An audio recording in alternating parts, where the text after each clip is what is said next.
සුබ දවසක්. Fix deposit දාන ගොඩක් අය ක්‍රෙඩිට් රේටින්ග්ස් කියන බලන්නේ නැතුව එක් කාලවල තැන්පතු කරලා ඉවරලා සල්ලි නැති කරගත්ත අවස්ථා අනන්තයි. එහෙම වෙන්න හේතුව තමා රිස්ක් එක වැඩිම තැන්වල රේටින් එක ඉතාමත් අඩුයි. රිස්ක් එක අඩු තැන්වල රේටින් එක ඉතාමත් ඉහළයි.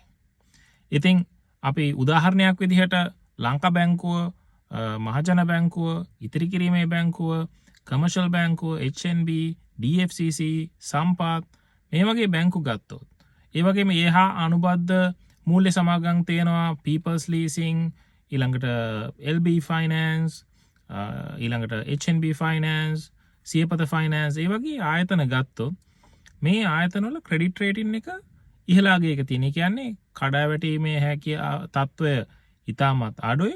ඒ වගේම තමා මුදල් නැවත ගෙවීමේ හැකියාව ඉතාමත් වැඩි. මොකද ඔවුන් සතු වත්කම් තියෙනවා. ඒ වගේම අපි වගා සම්බන්ධයෙන් ප්‍රසිද්ධ ආයතනයක් සිලොන් ටොබැකෝ වගේ ආයතනයක් ගත්තොත්, එහෙම නැත්නම් හේලිස් වගේ ආයතනයක් ගත්තොත් හොඳ ස්ථාවරත්වයක් තියෙන මූල්‍ය ආයතන. ඉතින් ඒ ආයතනවල ක්‍රෙඩිට් රේටින්ග්ස් ඔවුන් කැමති නම් සමාජයට නිකුත් කරනවා. එහෙම ක්‍රෙඩිට් රේටින්ග් එකක් නිකුත් කරන්න බැරි ආයතන රේටින් එක ගැන කතා නොකර ඔවුන් සතුව තියෙන වෙනත් දේවල් ගැන කතා කරනවා.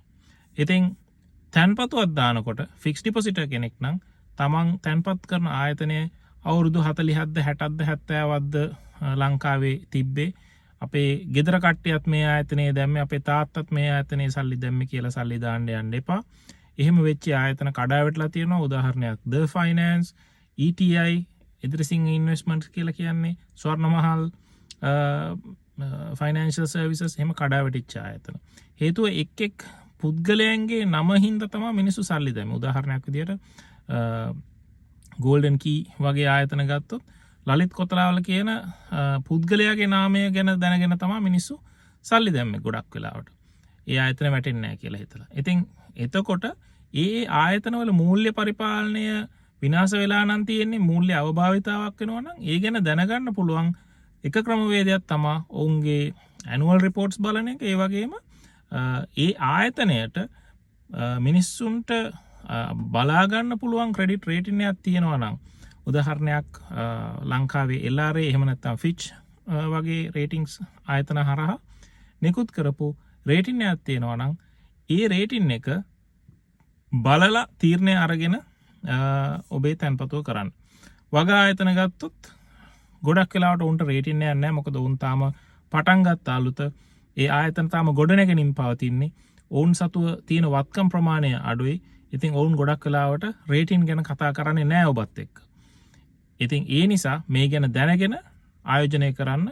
රිස්ක් එක දැනගෙන ආයෝජනය කරද්දි මතක තියාගන්න, හයි රිස්ක් කියන්නේ හැමතිස්සෙම හයි ප්‍රොෆිට් නෙවෙයි. හයි රිස්ක් කියන්නේ සමහර වෙලාවට නෝ ප්‍රොෆිට් වෙන්නත් පුළුවන්. හයි රිස්ක් කියන්නේ සමහර වෙලාවට නෝ කැපිටල් වෙන්නත් පුළුවන්. හයි රිස්ක් කියන්නේ සමහර වෙලාවට තැන්පතු මුදලත් නැහැ, ප්‍රොෆිට් එකත් නැහැ. ඊට අමතරව විවිධාකාර නීතිමය ගැටලු වලට පැටලෙන්නත් පුළුවන්. ඒ හින්දා දැනුවත් වෙන්න, දැනුම්වත් ආයෝජනය කරන්න. බොහොමත්ම ස්තුතියි.